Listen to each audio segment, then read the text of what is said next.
இங்க நல்லா ஓடியாடி விளையாண்டுட்டு இருந்த ஒரு ஃப்ரெண்டு திடீர்னு உடம்பு சரியில்லாம போய் உடம்புல தலையை தவிர எதுவுமே வேலை செய்யாம போயிடுது. சோ அவனோட மனசு வேதனைப்படக்கூடாதுன்னு தினமும் அவனோட ஃப்ரெண்ட்ஸ் ஹாஸ்பிட்டல் வந்து அவன் கூட கொஞ்ச நேரம் பேசிட்டு இருந்துட்டு போறானுங்க. அப்படி ஒரு நாள் ஹாஸ்பிட்டலுக்கு அவனை பார்க்க வரும்போது அவனோட அம்மா அவனுக்கு 2 பேரையும் கூப்பிட்டு அவன் இன்னும் கொஞ்ச நாள் தான் இருப்பான் டாக்டர் சொல்லிட்டாரு. சோ அவனை சந்தோஷமா வச்சுக்க வேண்டியது உங்க பொறுப்புன்னு சொல்றாங்க.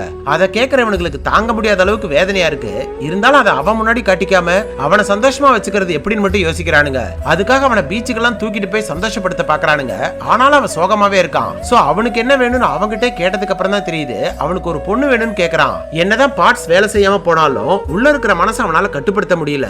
எப்படி இன்னும் கொஞ்ச நாள் தான் இருப்பான்னு அவனுக்கே தெரிஞ்சு போயிடுது. அவன் அப்படி கேட்டதும் ஃப்ரெண்ட்ஸுங்களாலையும் முடியாதுன்னு சொல்ல முடியாம இருக்கானுங்க. அவனுக்காகவே தெரிஞ்ச பொண்ணுங்க ஃப்ரெண்ட்ஸுங்கன்னு எல்லார்கிட்டையும் ஒரு நாள் கேர்ள் ஃப்ரெண்டா அவனுக்கு இருக்க முடியுமான்னு கேக்குறானுங்க. இதுல கூட இருந்தவன் இன்னும் ஒரு படி மேல போய் அவன் தங்கச்சிக்கிட்டே கேட்டுறான். ஆனா இதனால அவங்களோட கண்ணன் தான் பழுத்து போகுதே தவிர நினைச்ச காரியம் நடக்க மாட்டேங்குது. அப்பயும் விடாம முயற்சி பண்ணி கடைசியா ஒரு பொண்ணை கண்டுபிடிச்சானுங்க. அந்த பொண்ணை கூட்டிட்டு வந்து இவன் ரூம்குள்ள விட்டுட்டு வெளியில வெயிட் பண்ணிட்டு இருக்கானுங்க. அந்த பொண்ணு போகும்போது இவனுங்க கொடுத்து வச்ச ஃப்ரெண்ட்ஸ்னு சொல்லிட்டு போறா.